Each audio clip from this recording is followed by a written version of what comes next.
Hello and welcome to Still the Show, Baton 365's podcast, where I'm joined by Jamie Lewis, Gareth Sullivan, and Tim Edwins, and we discuss all matters pétanque. So, in Still the Show episode 3, which we recorded early in January 2025, what we wanted to do was just cover the remainder of 2024.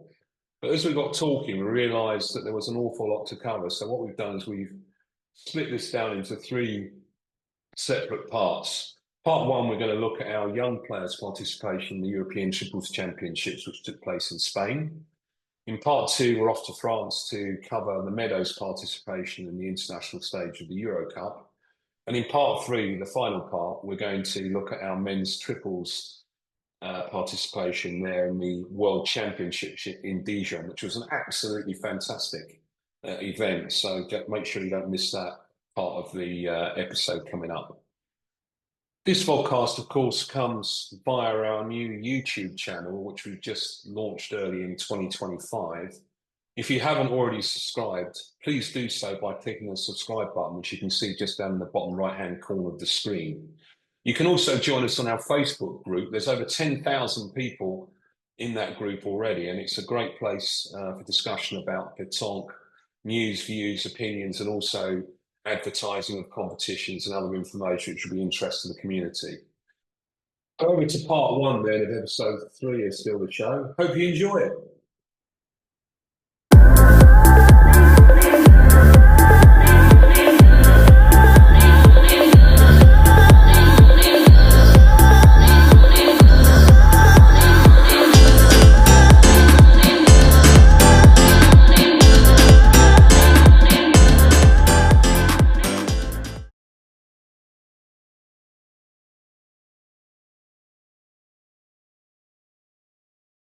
Okay, good morning and Happy New Year. Happy 2025 and welcome to the first episode of Still the Show. Sorry, and you might have to do that Gareth's again. just started by sneezing. That's great.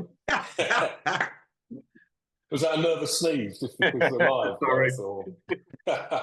Never seen you sneeze on a pitch when you're sort of on a tough... no doubt you've actually probably done that when you've been kneeling down trying to measure something. But anyway, welcome to... Still the Show, and as usual, I'm joined by the guys Tim Edwins, Gareth Sullivan, Jamie Lewis, familiar faces of this broadcast. Hello, guys. How are you? Happy 2025. Everybody okay? Good morning. Good morning. Happy New Year. Great. Happy New Year. Happy New Year, all.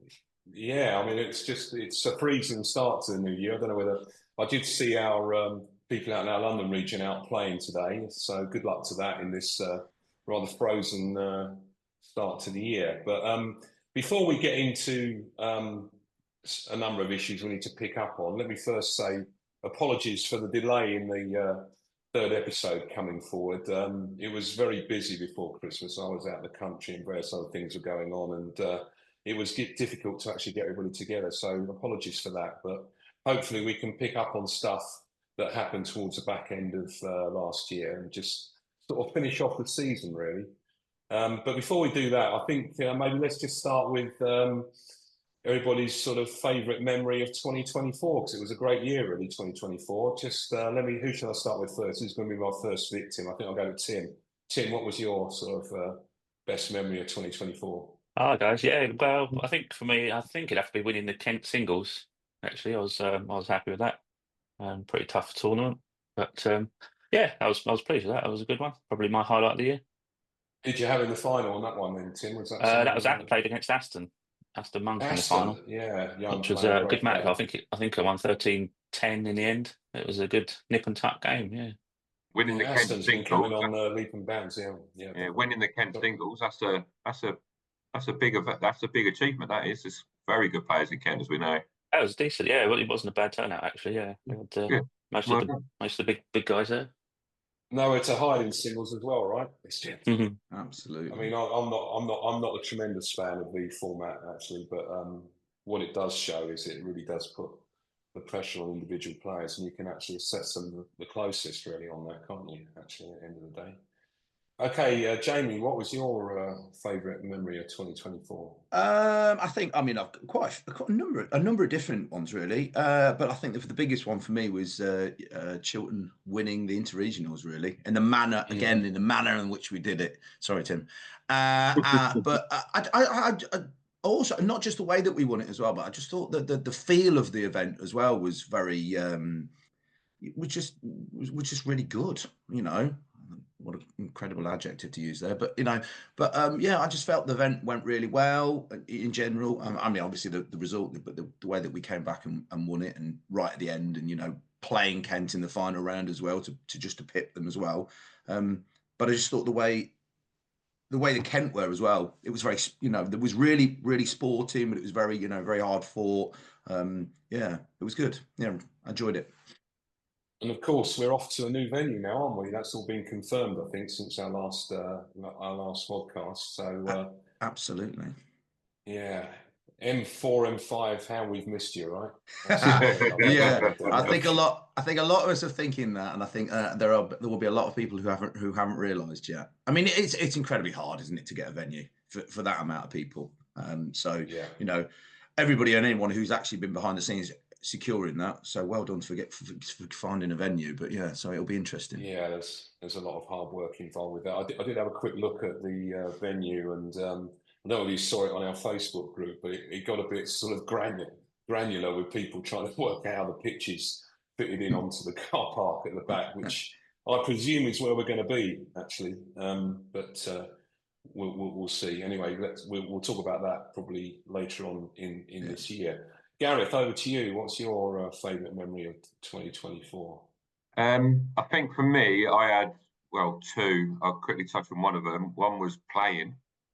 As you know, I gave up playing like 3-4 years ago. So last year I got invited to play back in the competition with Jason, Cotty and Les. So that was good. But for me, the main highlight was the Women's European Championships and being asked to umpire the final. Massive honour, massive pressure. The whole tournament was fantastic for me as an umpire, but and a great learning curve. But yeah, for an English person to be asked to umpire a European final, and to have people like Tim there and stuff, he got me some good, nice photos of the occasion for me and stuff. So yeah, for me that was a huge achievement, and something that will stay with me for a very long time. It was actually a really good match as well, wasn't it? It was a very good match, the game. Yeah, it was a good game. And if I can be bold, to be so bold, well deserved, Gareth. Well deserved, to be honest. Thank you. Yeah. It's I've been umpiring for a long time, and it's always been my aim to be CEP, to do CEP events. I've got close links with CEP through Mike, and it was a real honour. Very proud of myself if you're allowed to be that nowadays. I'm waiting for you to turn up on the world stage, Gareth. That's the next thing I'm looking for. So got to get CEP cracked first. Yeah, absolutely.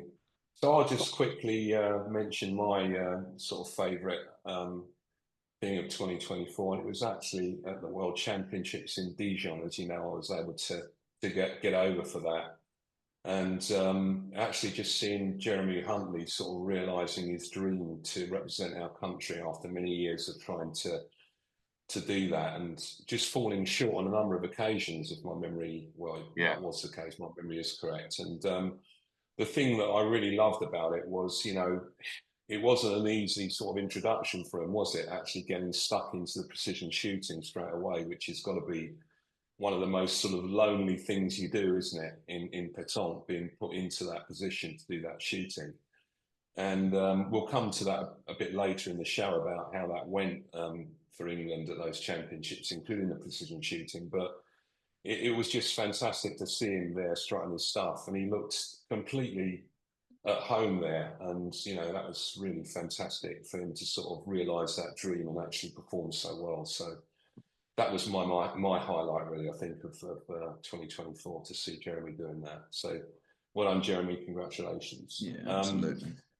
Okay, let's then move on to the things that we need to pick up on. And the first thing we're going to move to, I think, is our young players in the European Championships. So just share a screen quick, just to remind ourselves who was representing our country, actually. Let's just do that quickly. Everybody see that okay? Yeah. Okay, so I can't see it very big. Don't know why. But anyway, so we had our delegate, Chris Chubb. Chris was actually appointed, wasn't he, by the PE board to sort of get the juniors going again after a bit of a sort of a hiatus, I think is the word I would use, really. And it, fair play to Chris to really, took that job on. It's not an easy job, and got things back on track, in my opinion. Tim, do you feel that way yourself? Yeah, I think he picked it up, like you say, when it's sort of no one was the lead, were they? And it was sort of wasn't really heading anywhere. And he did a good job to get people playing again, really, and get some juniors involved. Absolutely. Yeah, that's right. I think we're now waiting for a new appointment on that, aren't we, in Petanque, England? Because I think Chris stepped down. So we'll wait and see. I'm not sure there's been an announcement yet. Am I right? I don't think so. Anyway, not seen anything so far. But Haven't seen one. No doubt that will come up soon. So this championship is the only one where it's sort of gender split for youth, isn't it? Because I think the World Championships are still mixed gender. If I'm not mistaken. I don't think they've changed that, and that's what's going to happen. I think later in this year. But so we had the girls and the boys involved in this, and there they are.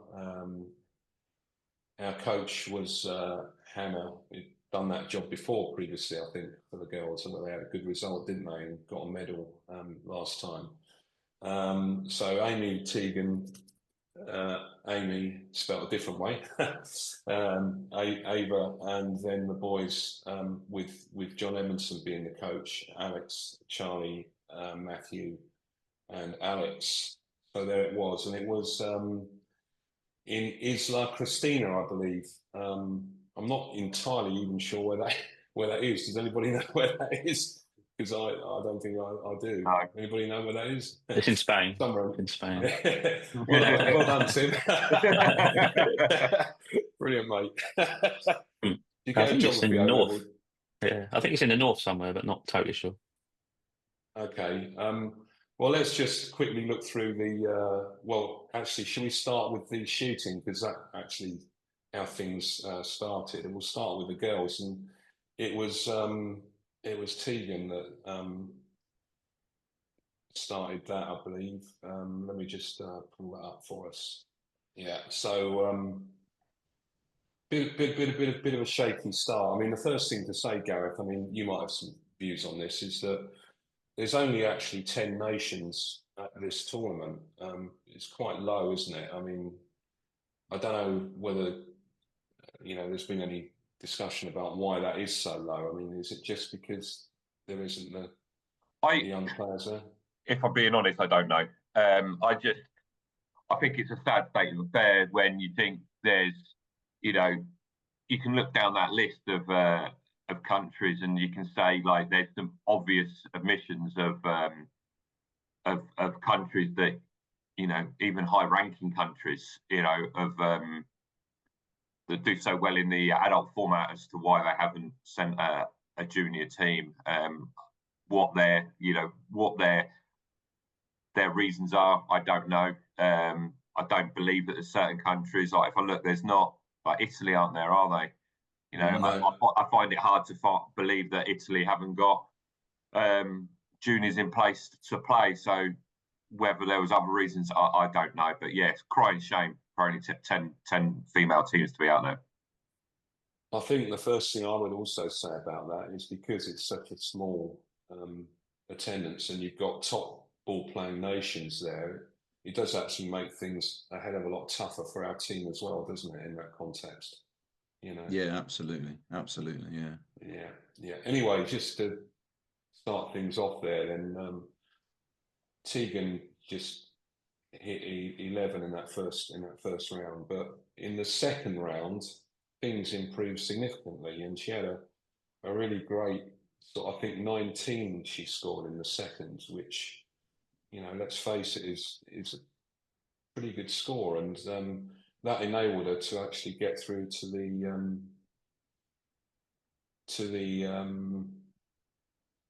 finals, I think, actually, if I remember rightly. Let me just pull up that. I think the thing with the precision shooting, you know, of course, there's exceptions to the rule, and we've had some great success in meddling at in the shooting, but it's not something we do in England.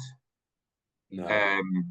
I know most regions have a sort of, you know, a regional shooting competition, but apart from that, you know, it's not something we do. I don't know if other countries do it more, if clubs do it more, etc. But, you know, it's probably the first time that Tegan's done it under any real pressure at all. So, you know, preparation is key, and the more you do something, the better you're actually going to be at it. So I do think in England, it's something that I don't, you know, apart from just doing it more, I don't know what the answer is. But yeah, I do think, especially with the juniors, it's something that will probably always struggle in because of the lack of times they do it. And it's also, I mean, it's replicating. I mean, you can replicate the, you know, the actual. I mean, I remember doing it a few years ago with JJ Brinkley, and I went and with John Edmondson, because obviously JJ's from Leicester, and we went and did some practice, and we did some shooting, and we kind of competed against each other a little bit, just to try to kind of like, I suppose, to try to replicate it a little bit, the fact that he's shooting against somebody else. But you can't. You have to kind of, you really have to practice it and practice it and practice it and practice it. And I think you're never gonna replicate that pressure, you know. No, 100% not. But that's not just down to shooting. That's down to, you know, every ball you play at a World or European Championships. But I do think there's that thing of muscle memory, and just, you know, I can remember with some of the juniors in Chiltern, and they would just do, you know, they would shoot ball. You know, you look at when we had that sort of great era of like your Sams, your Reeses, your Rosses, that sort of era. And the amount of times they would just shoot and shoot and shoot, like hundreds and hundreds of ball. And I just don't think that's something that we probably do enough in England. Yeah. So that's the confirmation of Tegan in that repechage, where she did hit 19 points, and you know, that was good to come back and do that. And she obviously got the opportunity to play in the knockout, although she was, I think, defeated by the German Maria, who actually then went on to win the precision shooting. So yeah, and I mean, she qualified in first, didn't she? She qualified in first. She consistently hit top big scores all the way through every round. So, you know, there's no. If I remember rightly, against Tegan, I think she hit 30. Yeah, she did. Which is a you know, a phenomenal score for anyone. That's a great score. So yeah, absolutely. Okay, well done, Tegan. That was a tough ask, and you know, to do that and actually get through was a good achievement. So well played, and hopefully you learn quite a bit from that experience and can take that forward. Okay, well, let's just then move on to the boys, and we had Alex, I think, in the precision shooting representing us, and in the qualification, let me just see if I can find that. Bear with me.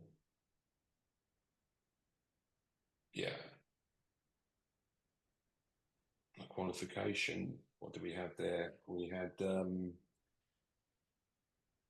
he was in that. 5 again, didn't he? Yeah. Yeah. I mean, again, the scoring was good in this with the boys, and I think, you know, that there was a high level there, wasn't there, in terms of the scoring, but also it very finely, you know, kind of finely balanced. I mean, he's in 11th there, you know, with 25, and that's a good score. 25 is a good score, isn't it? You know. Yeah. And then when you look above, you know, you've got another 25, another 26, 27. So it's really, that's one hit. Yeah. It's a one hit difference, effectively. Well, I mean, it's something else when you've got to get, you know, north of 30 to actually qualify. I mean, I think that wasn't an awful lot different, was it, in the men's world?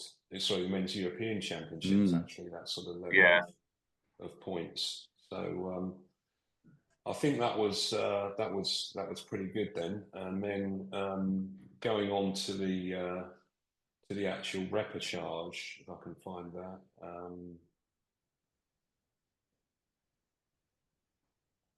It's nice to see Alex scoring in every discipline in that as well. I think that's always a nice, you know, if you go through one of the disciplines and you know you don't score a point, I think that can lower your head quite a lot. But I think so it's good to see him having that consistency throughout all the disciplines. Absolutely, because in when you're doing the shooting, you want to be trying to take it. You know, you want to be trying to hit at least, well, in every round, at least 2 hits in every round. Yeah. I mean, the early rounds, you want to be looking to try and hit every single. You know, you're trying to hit every single ball in the first 2 rounds.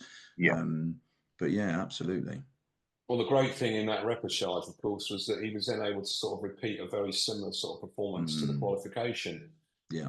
And end up with 49 points in total, and actually then getting into the top 8. So I actually think that was a really good achievement by him. Really, yeah, you know. Very good. And again, if you look at the scoring, I mean, the French, you know, the French lad scored, you know, really well. You know, he scored 48 in the second round, which is, you know, fantastic scoring. But you know, to then, you know, push his score up and can keep that consistency was brilliant, really good. But some of the other boys did as well. You know, you can see the scoring there again. It's really close. I mean, he's on the same points as the Polish lad. So you know, it was really close again. But it's that consistency, really good consistency. Yeah. Okay, Gareth. Well, now you've mentioned the Polish lad's score as well. Let's just actually remember that there was a bit of controversy over this, wasn't there? Alex going through. Now maybe I'll ask Gareth, being our umpire here on the show, what he thinks about this. But let me just pull up. I've actually got the Polish appeal here, which I'll just share with you, and you can see what their issue was. So basically, what they were saying is that essentially they got more 5-pointers over the 2 rounds, but what in fact actually happened was they just looked at the repechage round to decide the tie break, because the way it works in shooting is that if there's a tie, they look at the number of 5 points that are achieved, and then, if I'm not much mistaken, Gareth, if that's tied, it then goes to 3. What happens after 3? Can you remind me? I'm not even sure it goes to 3s anymore. I believe, I might be wrong in this, it's either 5s then 3s, or 5s and then they go straight into a I may be wrong on this, but I believe they go into the all disciplines at 6 or 7 meters, and they take it as a fresh start. So yeah, I mean, it's interesting this, because I think over the last few years we've seen a number of different challenges to the rules at certain different points. And do you think this is because the original rules are written in a certain in a certain language, and then they are then translated, and there's something lost in the translation? I think you're always, you know, when you're, you know, the two languages of the CEP are French and English, but it's predominantly French. And obviously everything's originally written in French and then translated into English. We're very lucky. Any English-speaking country is quite lucky, because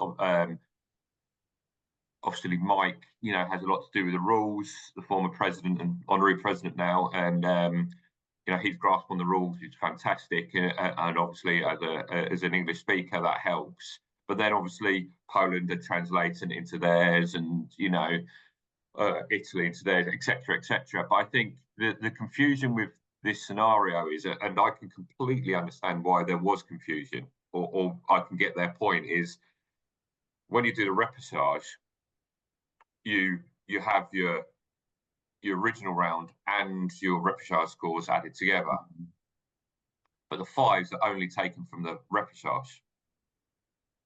So I can understand why they thought that the fives should be from the 2 scoring rounds. Oh, 100%. I mean, if the shoe was on the other foot, it was the other way around, you'd be incensed, wouldn't you, really? You'd be saying, this doesn't make sense. It's not common sense. I can understand why that confusion's there.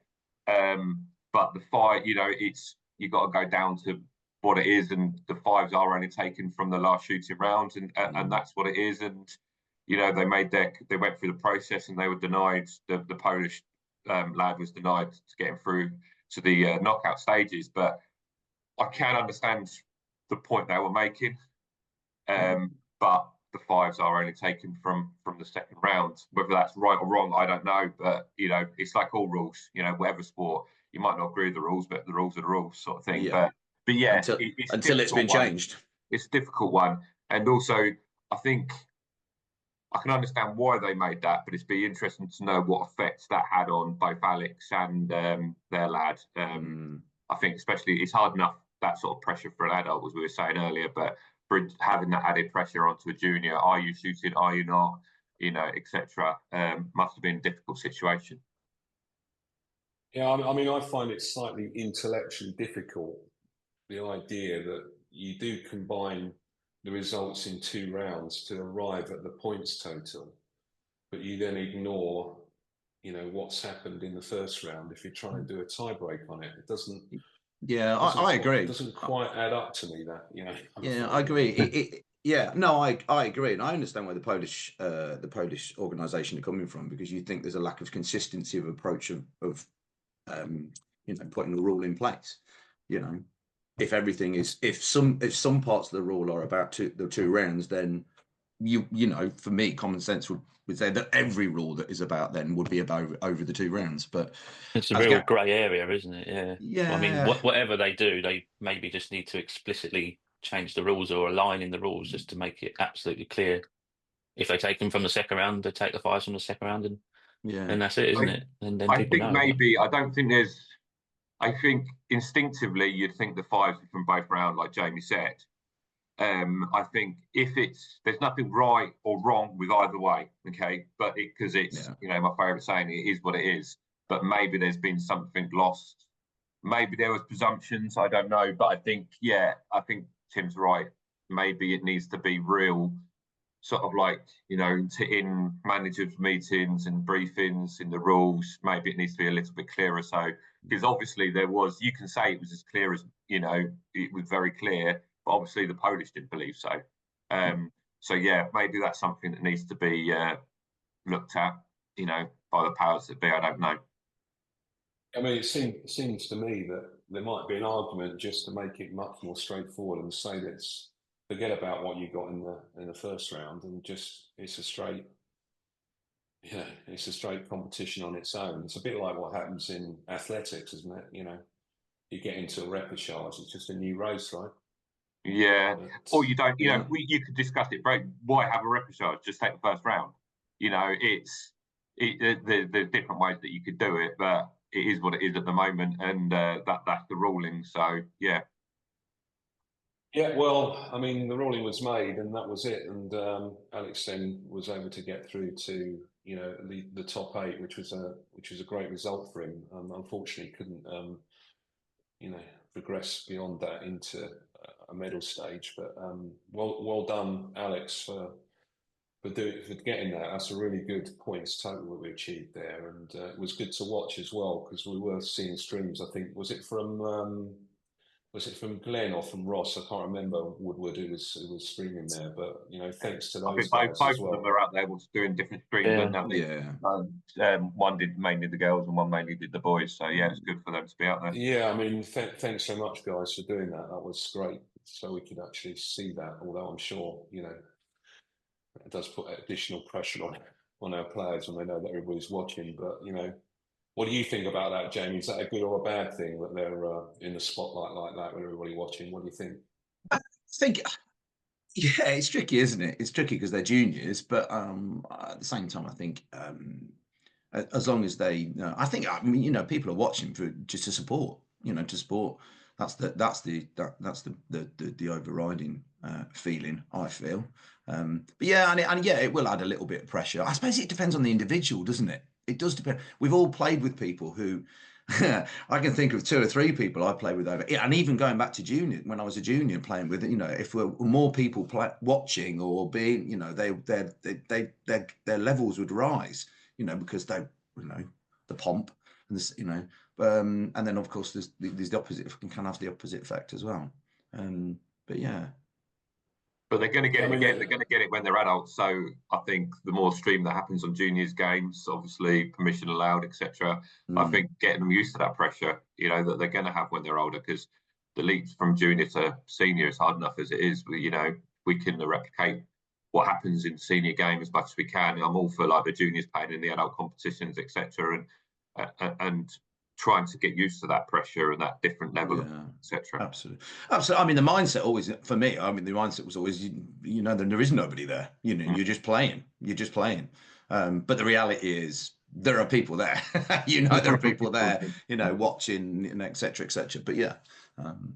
So yeah, I like you saying, you have to get used to it. Especially if you want to play at the international level and go abroad and play, and there is going to be that level of people watching.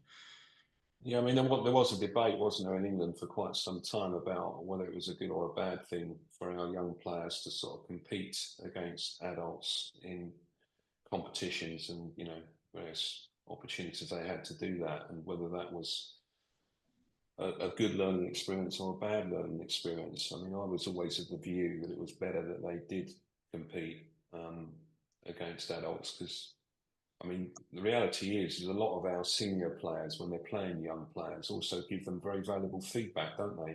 100%, 100%. I mean, for me, Alex Moriarty, for me, I mean, I've had maybe a couple of conversations, actually person to person, but knowing that he goes out and plays, with Mr. Bradshaw, and Phil Bradshaw has played with him an awful lot, and Phil has. When I've chatted to Phil about him, he's very complimentary about Alex, and he's very kind of talks about him in very high regards.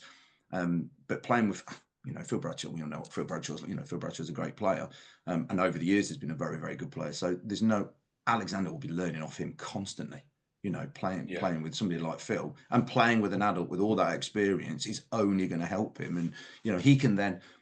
Alex can then impart that to the juniors he's playing with. He can go back and say to them, right, let's try and play like this, because this is how I play when I play with adults. Let's try and play like that. Now, it might not come off because the skill set might not be there at that point, but that's how that's how we want our juniors to play. I also don't believe in this train of thought that juniors playing like our national titles weekend that we had last year. We had a couple of juniors playing together in doubles against the adults. And I don't believe in this train of thought that them going there and losing every game is particularly bad for them. They're learning, they're watching other people play. Or why do you think he went for that tactic? Or what should we have done in that scenario? And I remember at the titles weekend, I can't remember if they played against him or it was just a conversation afterwards. They had a chat with people like Jason White, and if it can be this year we got beat 13-3. Next year, hopefully we can get 13-7, or next week, And I just think playing against, the only way you're ever going to get better as a player is playing with and against better players. If they just happen to be adults and you're a junior, I think it's a fantastic thing that should be massively encouraged. Yeah, absolutely. I think, I am a bit old school in this, being old, I suppose. But having the way I came up through the ranks, inverted commas, playing as a kid, we just played against adults, me and my brother and my sister, Ash Jameson, etc. We played against adults because there wasn't enough as a juniors to play against each other. So we had to play against adults. And I think we're better players because of that, because we had to play against adults and we had to earn it. We had to earn our wins against adults, and when we did start beating adults, we knew we were getting better and we were getting better, and etc. So it can be tough. I think obviously it can be tough, but as you say, Gareth, those 2 boys from I think they're Southern region, weren't they? I believe so. Yeah. I was playing with Josh in the doubles, and we were playing a couple of couple of pieces up from them, and we were playing our game and we were looking across, and we were kept looking across to see how they were getting on. And the way that they were playing, the way that they were, you know, they were quite aggressive, they were attacking, they were shooting quite, you know, Josh and I both kind of said, I like that. I like the way they're playing there, you know, sort of thing. And I think Josh may have gone home. Well, like kind of when the boys went past, you know, because they'd lost. And I think Josh actually said to him, "Well done, boys. That was good. I like, you know." And you could see, you could see both of them kind of go, you know, because somebody had noticed, you know, sort of thing. So yeah, I do think. Also, I think, like I remember at the Isle of Wight in the doubles, I carded one of them. You know, I gave them a warning. And it was kind of mentioned to me, I won't say by who, but maybe that was wrong of me to card a junior, and I should be encouraging them, and I should be, well, did they break a rule? So yeah, they got a warning, you know, and that again, that's the card, you know, I don't know if I don't think I've ever carded Tim, but I've definitely carded you, Jamie. You know, and I don't treat I don't treat one or two times. Well, I don't treat them any different, and I think that's all part of, if you think you're going to be in this nurtured environment all the time, you know, I think that the harsh reality of playing against adults, getting carded. God, if I break another rule again, I'm going to have a ball taken off of me. I think it's all important for their development.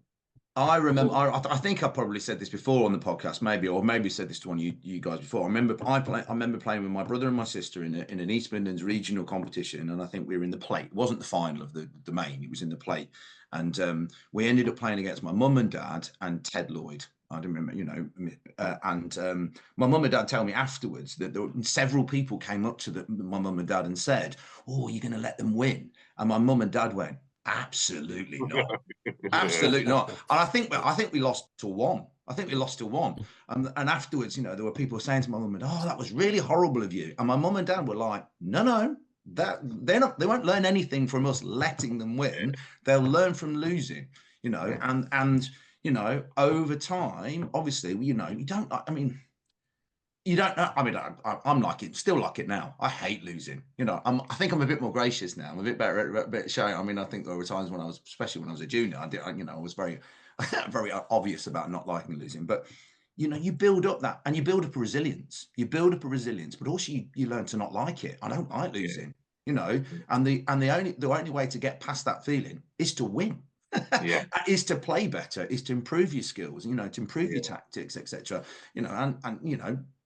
Over time, yes, we did, and playing my mum and dad, you know, we ended, you know, there was, I mean, my dad jokes now saying, "No, I can't remember the last time we ever, you know, when we did beat you," and that sort of thing. So, but yeah, I'll say, and I'll always say, I think that the kids in our game should be playing against adults, and the adults, when they play against those children, should not be taking it easy on them at all. They should just be playing their normal game, you know, because that's the way that I think that you know, the kids in the game will develop. Okay, well, I think we've covered that quite well about, you know, what's good for juniors and what isn't good for juniors. I mean, personally, I'm a great fan of the mentor sort of approach to young players. I think, you know, we talked about Phil Bradshaw earlier, but I can think of countless examples of, you know, people that have dedicated to helping, you know, juniors thrive and prosper and learning the game. And I think that that's actually very important in terms of junior development, in my opinion.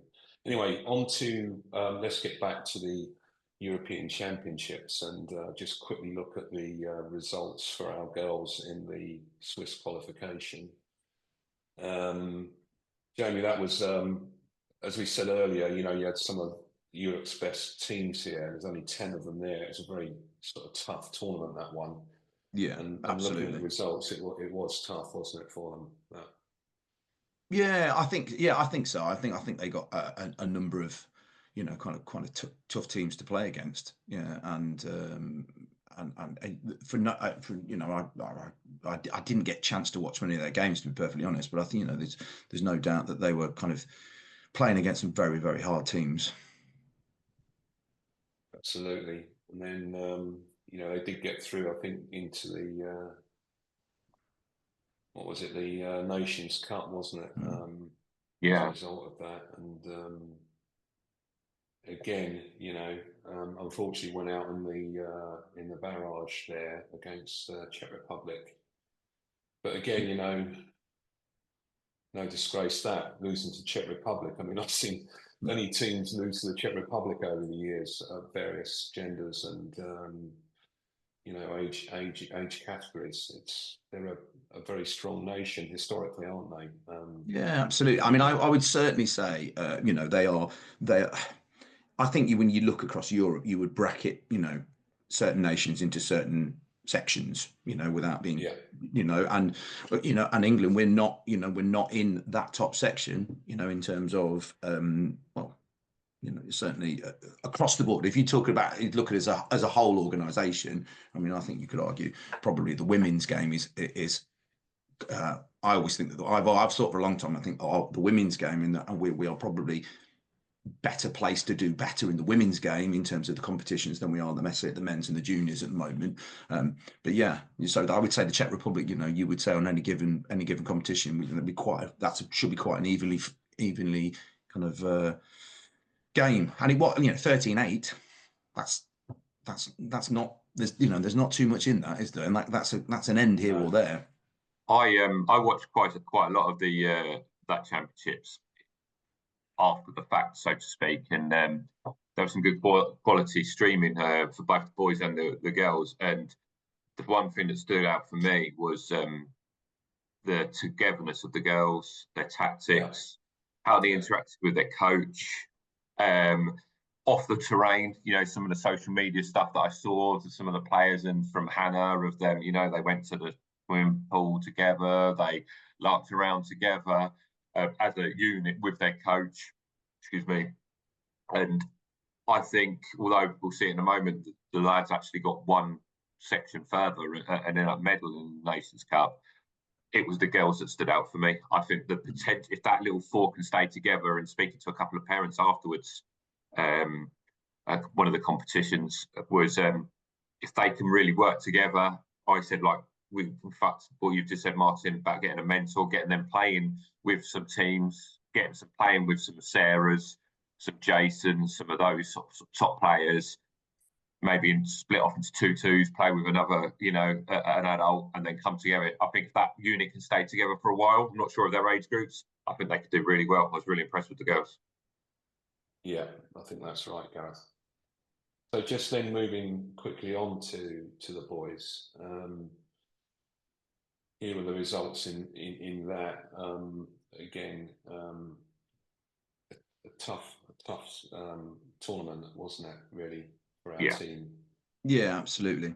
I think it was. I mean, again, they had some really tricky draws, didn't they? I mean, So I mean, that in itself is. But I think from what I saw of the boys as well, and again, I didn't see a huge amount of it, but what I saw from the boys, they really carried on going. You know, they took, you know, the beginning of that tournament wasn't in terms of their results wasn't particularly great, and you know, and that could have been really kind of discouraging for them, but it didn't look like that was the case. I mean, maybe behind the scenes they were a bit discouraged, and they weren't. But they got some tricky draws. You know, some of the really good nations, and the really good nations will take you to task, won't they? They won't. They're not going to. As we were saying about adults and junior, you know, some of the really good nations won't. They don't. You know, they don't care that you know, they will just play their ball and play the ends and be aggressive and do what they do. So yeah. The thing is, if you look at, sorry, Tim. I was just going to say, I think when you have, as we mentioned earlier, the low number of participants, the quality is going to be quite high.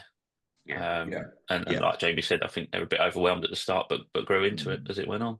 I think basically what I was going to say, if you look at those teams there, you show me the easy draw there. There isn't one, is there? Every round, you know, you can maybe look at some of them, maybe Latvia a little bit and people like that, but there's if that was an adults team, you'd be struggling in that as well, I think. Yeah, absolutely. I mean, Latvia, as I was saying about levels of teams, Latvia would be a team that you would expect the boys to beat, and they did. You'd beat Yeah, them 13-4. But the other nations, crikey, you're yeah, playing against it. You've got your Italies, your Belgiums. They had they had a really hard draw, bless them. So and yeah, so yeah. Yeah, I mean, if you look at that final game where they took 8 off Belgium, I think you know that's a really good result actually. Even though we lose the game, those sorts of results against Belgium, all the resources and everything that they've got over there is Mm. that's a good yeah. result. Oh, So, 100%, 100%. yeah. So let's just quickly look at what happened in the knockout itself. Yeah. So we got Slovakia in the first, well, in the barrage actually, which was still timed, I think, at that point. And then won that, got through to the semi-final, and obviously just lost relatively narrowly to Turkey. Yeah, absolutely. So again, I've seen Turkey over the years actually make a lot of progression in the sport. They're not. You remember, Jamie, the famous time I when we remember were a in game. Turkey, yeah, and they sometimes they seem to have players that may not be, they may be resident in France or whatever, but that isn't going to be the case for the young players. Obviously, they're coming straight from Turkey, Yeah. and not that it's anything wrong with a Turkish national in another country representing their own country, but obviously if they're playing in a place like France, they're going to be in a much tougher competitive environment and probably learn a lot more. I often wonder if we just had some English players permanently based in France, what that would do. What do you reckon on that, Jamie? Do you think that made a difference? Yeah, probably. I mean, you say, I laugh because my sister is permanently resident in Yeah, France, of course, yeah. and moved over there, 25 years ago, and then because of her job has never really played again. But yeah, no, yeah. I mean, for me, going to France and playing in France is, and getting the experience of going to France and playing in France as often as possible would be the key. I mean, I'm not just for juniors; it would be the same across all of our kind of categories. Getting over there and playing as often as possible. Because the levels over there are just obviously much higher and consistently more higher all of the time. Even if you're going to play at a club, just at a club, and go and play in a. I mean, I go when I go to France in the summer. I mean, as we all do. You go and play in just a local village competition. The level, and there are players there, and you can see them, and they're kind of just your average players, really. So yeah. That's I mean, for me. It'd be an interesting experiment, wouldn't it? Yeah, I think it would. Yeah, I think it would be. I think it If would you be. want to pay for me to go, Martin, I'll give it a few years. I mean, Yeah, I I mean, I'm remember. just. Yeah, I mean, I think we're talking lottery, aren't we, Gareth? Really, win the Yeah, lottery. absolutely. I mean, again, this is harping back to the past, etc., etc. But I mean, my brother and I played with Paul Bond, and I think probably most people remember Mr. Bond. But Yeah. Paul had moved over to, I think, Spain. He was living in Spain with his mum, and they went over there, and he lived over there for a number of years, 5, 6 years maybe. And he literally every day played Batang. So he came back to this country, and as I think 14, 15-year-old, he was absolutely phenomenal. He was absolutely phenomenal, and that was because he was immersed in it. He was immersed in the game, and he played all the time. So yeah. I mean I mean, it's like any sport, isn't it? Really, you immerse yourself in something, you're going to get better. But you're immersed in in an environment where the levels are higher, sort of thing. Yeah.